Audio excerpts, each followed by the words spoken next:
Combustion Kings. What is a Combustion King? Very nice. No, that's for sure.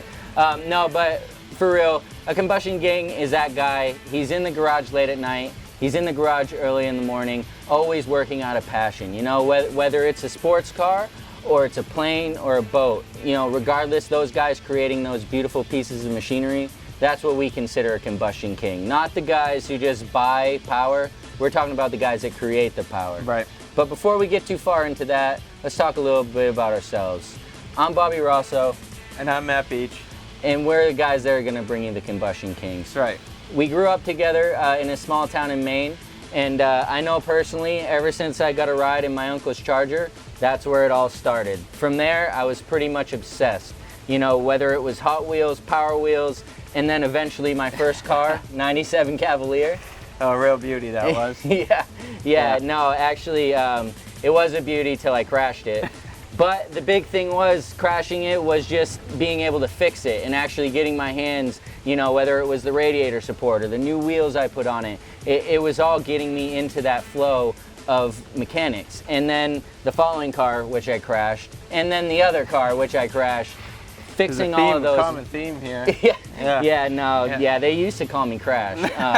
But you know, just fixing those mistakes really actually created a skill set in which I fell in love with.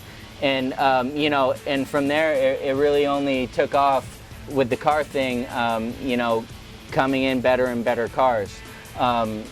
You know, getting into the military really opened my eyes as far as what was out there, moving to Colorado, seeing the Pikes Peak Challenge, seeing all of the different cars that they had there, planes that they had there, the jets at the Air Force bases was really just getting me pumped up, you know. Well, Bobby was out here getting pumped up while serving our country, thank you very much. You know, I'm at home admiring, you know, the Corvettes and the Ferraris, and I'm thinking, oh, look at we got an Auto Joe over here. Come on, man. Come on. We can't all be auto pros like these guys, dude. You know, and that's a big thing, Matt, really is those cars are iconic, and that's really what starts a lot of, you know, young guys just love Ford cars, was those iconic cars, you know. Like you said, the Ferraris and the Corvettes. And, you know, now while we can't obviously all afford those, you know, that's what we have in mind when we start modifying our own cars, or you know, whatever it may be, and that's kind of where it went for me. You know, I couldn't afford a Corvette, but the Evos and the STIs, those, you know, turbo powered machines were really something that was kind of affordable, but you could also get your hands dirty with and not, you know, be kind of jeopardizing a $100,000 car. Right. So now you know, well, let's just list off some of the cars. I know you can't. How many have you, you know, owned? Just cars that I've kind of put together myself. Probably 16 or 17, you know, anywhere from, I've owned a lot of right-hand drive Hondas from Japan, and then to the Evos, the STIs, Honda S2000s, things like that, you know, all of those kind of tuner cars where our generation grew up, you know, in the Fast and the Furious generation. It made those cars popular. And you know, like I said, every single one of them I've had my hands on. They didn't all make magazines, but I love, you know, I loved working on them. Yeah, no, for sure. And that's the big thing. And that was the point. That car that made the magazine was very unique, and that's kind of what we're looking for with the Combustion Kings thing, is that uniqueness that sets it apart from everything else. You know, where you can see that hard work. No, very true. And the thing, you know, so you've owned and, you know, fixed up and tuned up a lot of different cars, but what's that one car like you just want to get your hands on? Well, you know, it was the GTR, just because of the pure power associated with the low price tag. Which is incredible. Right.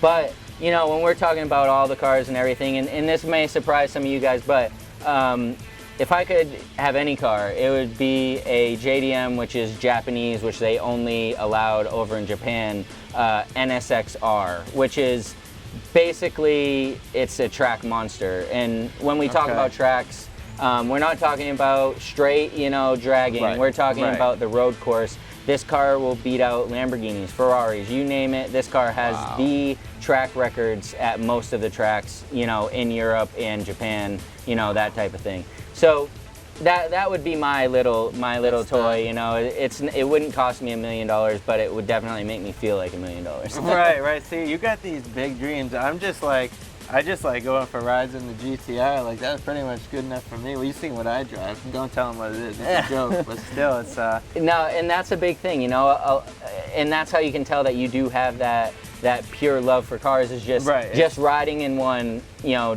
turns you up instead of having to drive it, you know. I think just to feel, especially, and I can speak to, you know, I've been fortunate enough to ride in the GTR, and, you know, you guys can check out, we whole review, even take a ride in it. But, you know, you sit in that thing, boy, when you get pinned to the back of that seat in a matter of like that, right, that's something you never feel. And and it's not just cars that can do that. Like we said, you know, we're talking planes, trains. If you got a dope train, hit us up. We want to see it. Sure. You know, boats, everything like that.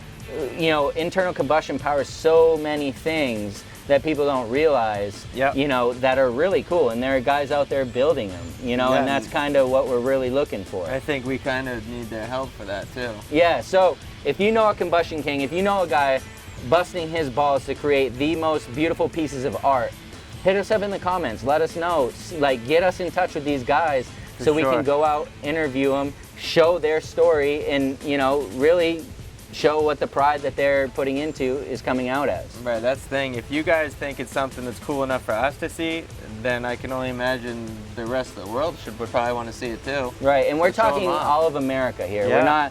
We're not just talking, you know, yeah, we're from Maine, but we're trying to get out there and we're trying to bring the best of what America has to you. And with that, we're also trying to show you the basic things. You know, with the bro views, we're gonna go ahead and we're gonna let you know whether this regular car, whether it's a Honda Fit or a GMC Denali, whether this is gonna be right for you, you know, because you may live 40 miles from that dealership, and maybe our review might help you make that decision a little easier. Right, that's what I like to hope anyway. Yeah, for sure. So, you know, make sure you subscribe. You know, and like Bobby said, hit us up in the comments with anyone you might know, and really, I mean, we're going to be having a lot of content coming at you really quickly. Yeah, so hit the subscribe button, because really the only way you're going to know is if somebody tells you. You know, and we're going to be hitting these out, you know, whether it's a Polaris RZR, whether it's a Nissan GTR, just seriously, keep looking for all this stuff. Right on, man. I say we go make some more. Yeah, let's do it. Yeah, let's go.